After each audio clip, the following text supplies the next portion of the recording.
and this question is for you, Speaker Tillis.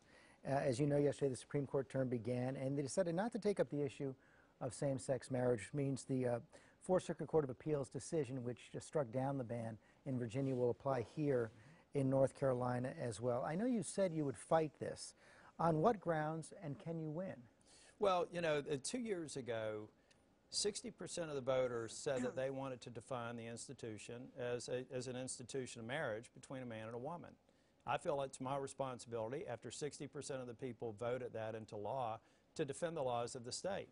I also think we're in a dangerous time in this country where the president has appointed liberal activist judges, and Senator Hagan has endorsed them or confirmed them, that are literally trying to legislate from the bench. Senator Hagan asked Eric Holder, our Attorney General, to sue North Carolina for the voter ID bill. 70% of North Carolinians thinks it makes sense to present an ID to restore confidence in elections. Senator Hagan went to Washington and asked the federal government to sue us.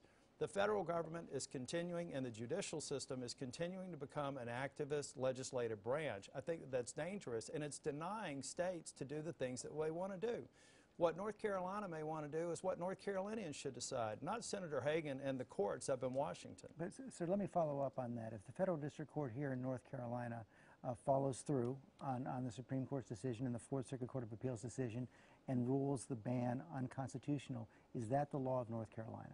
Well, we're going to continue to take our case because that's not been decided yet. But there are other circuits that have not decided. Ultimately, we hope that this does go to the Supreme Court. Thank you, George. You know, no two families look alike, but all families want to do the best for their children and their grandchildren. I do not think anyone, including the government, should tell somebody who they love or who they can marry. Speaker Tillis put Amendment 1 on the ballot in North Carolina. He actually said he had to put it on the ballot in a May primary because it wouldn't have passed in November. He's actually also hiring lawyers, paying for lawyers out of taxpayer dollars to take this suit to court. Speaker Tillis has said that they will continue to fight this case in spite of what the Supreme Court's denial has been as far as letting these issues stand. You know, I opposed Amendment 1, which banned gay marriage in North Carolina. And I want to flip back to one of the issues that Speaker Tillis is talking about. You know, I think he wants to talk about percentages. I want to talk about percentages. 100% of the time, Speaker Tillis's policies have hurt North Carolina. Gutted education, killed an equal pay bill, no Medicaid expansion. That's what he says as being effective. 96% of the time, Senator Hagan's voted with President Obama. And President Obama says when you vote in the November election, that you're voting for his policies. Senator Hagan went to Raleigh, or went to Washington, left Raleigh, turned her back on it, went to Washington, and has voted with the president 96% of the time. She's confirmed liberal activist judges that are denying states the right to govern themselves. She's ignoring the citizens of North Carolina who voted 60% for this bill.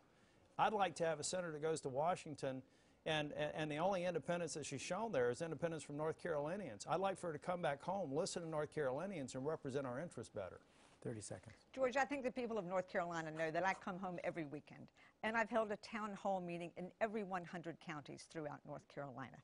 But once again, he's talking about percentages. Folks, 100% of the time he has failed. His policies have failed people in North Carolina. And, you know, I have been ranked the most moderate senator in the country by the Nonpartisan National Journal. They rank senators 1 to 100. I am smack dab in the middle. That means I can work across the aisle with Democrats and Republicans. Smack dab in the middle is exactly the place North Carolina is.